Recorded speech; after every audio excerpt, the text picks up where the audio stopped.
I don't know if you've recently saw that the Italian singer, very famous Italian singer, Andrea Bocelli, was in the White House in America meeting President Trump. And a little known fact about Andrea Bocelli, because I don't think many people know this, but Andrea Bocelli, who is Italian and lives not far from Viareggio in Italy, he read all of the works of Maria Valtorta. And Maria Valtorta being this mystic that wrote this epic 10-volume work, which is called The Gospel as Revealed to Me, or the old title, The Poem of the Man God. I find it very interesting, Andrea Bocelli, when he did his testimony on the writings of Maria Valtorta, which he has publicly done, advocating for them. He said, reading Maria Valtorta feels like physically meeting Christ. Reading the Gospel as Revealed to Me feels like physically meeting Christ. And it has a strange capacity to help you on that journey to loving and knowing Christ. Because you cannot love somebody you don't know. And today, in our modern world, we have sacred scripture so abundant, so ubiquitous. It's on any smartphone. You can pull it up at any moment, and yet so few people know who Christ is. That is the sad, sad reality of today's world. So few people know who Christ is. There is a latest study which says Ireland is the most loneliest country in the world, as we have kind of broken down, communities and communal structures and so forth,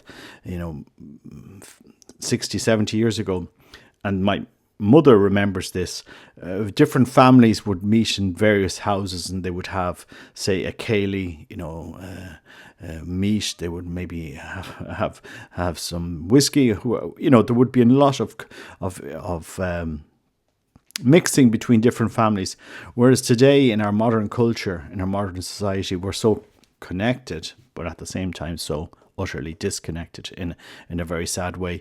You could move into an apartment block or a housing estate in major cities and not know who your neighbours are, and your neighbours probably don't want to know who you are.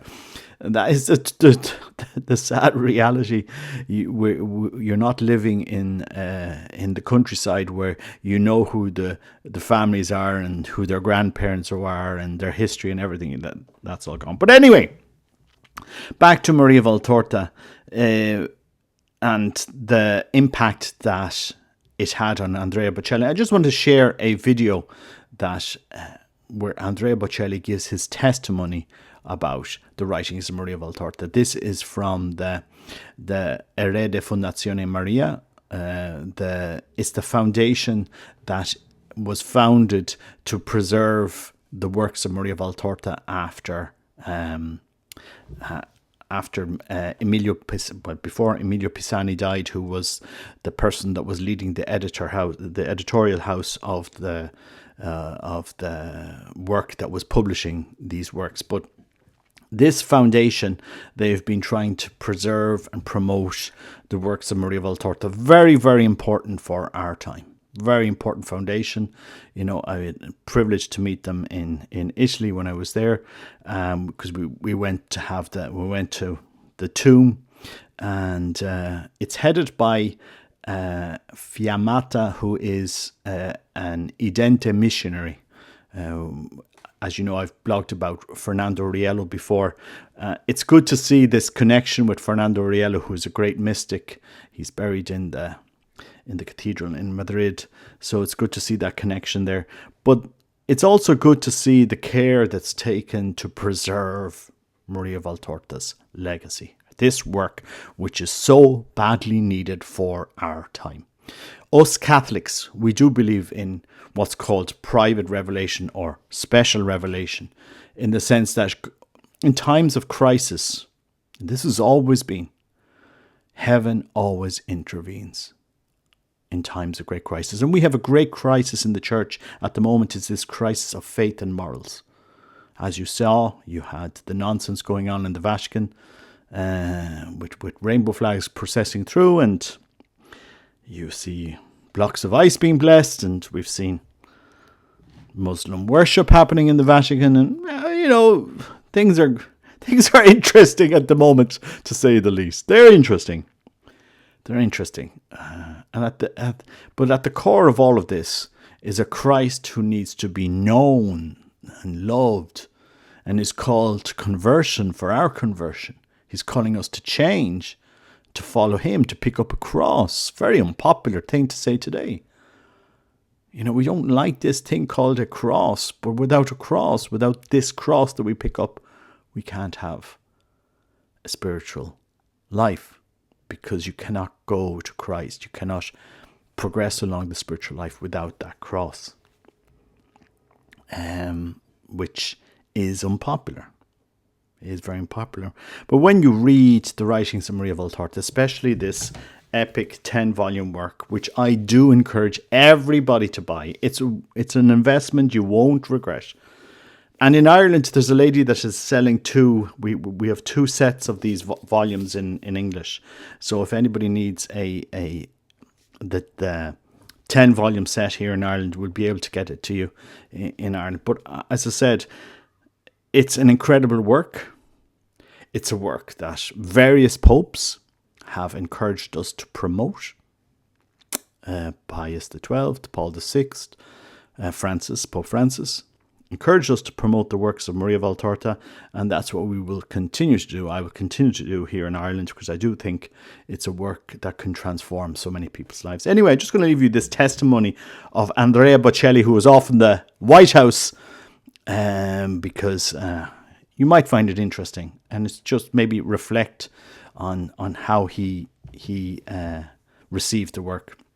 He speaks in this testimony about reading the works. I presume he must have read them in Braille, or they must have a machine or something digital that can help those that are blind to read it in Braille. But he has read all her works. He's read the major work, the Gospel as revealed to me, and the notebooks that are published, 3-volume notebooks, and her autobiography. So he's done some extensive reading of her work since 2020, which is interesting. Anyway, God bless you. Take care. Bye-bye.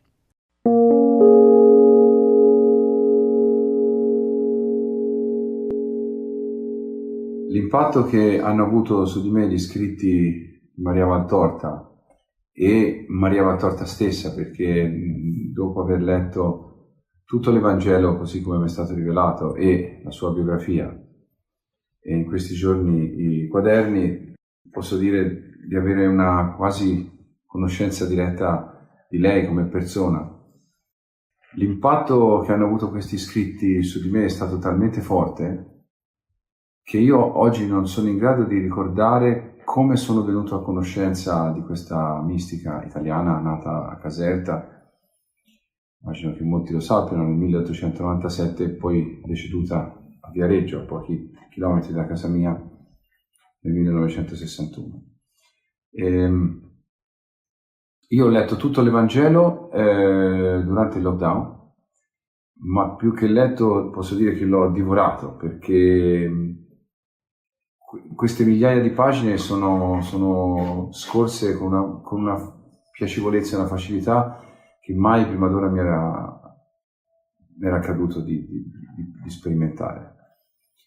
E l'impatto è stato fortissimo, perché dalla lettura dell'Evangelo ho avuto l'impressione di aver incontrato fisicamente il Cristo che dalla lettura dei Vangeli esce un po', almeno per quello che mi riguarda, come una sequenza di fotogrammi. Nel racconto della Valtorta esce la percezione precisa dell'uomo che è stato, perché sono raccontati i suoi giorni dall'alba al tramonto, perché sono raccontati con tutta l'emozione di chi li ha visti, di chi è stato al centro della scena. E posso dire che dopo aver terminato questa lettura mi sono sentito diverso, mi sono sentito un uomo un po' diverso, spero di poter dire anche migliore, perché il racconto della Valtorta richiama ai valori cristiani in modo forte e chiaro. Tant'è che ho sentito proprio il bisogno poi di andare a visitare la sua abitazione, la casa dove lei ha scritto tutte queste pagine, dove ha giaciuto per tanti anni, inferma, come tutti sanno, dove ha ascoltato la viva voce del Cristo, e dove esistono ancora tanti cimeli della sua vita privata. Io consiglierei a tutti di leggere la Valtorta, di leggere, se non tutto, almeno qualche pagina, perché il romanzo della Valtorta, l'Evangelo come mi è stato raccontato, non è un romanzo di cui si debba leggere dall'inizio alla fine per conoscere la vicenda, perché la vicenda la si conosce già.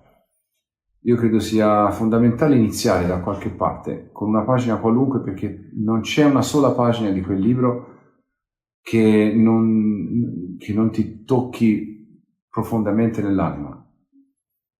Di tanto in tanto sceglievo qualche pagina, facevo un copia e incolla e la mandavo al resto della famiglia, perché sono convinto che da quella lettura non possa che scaturire una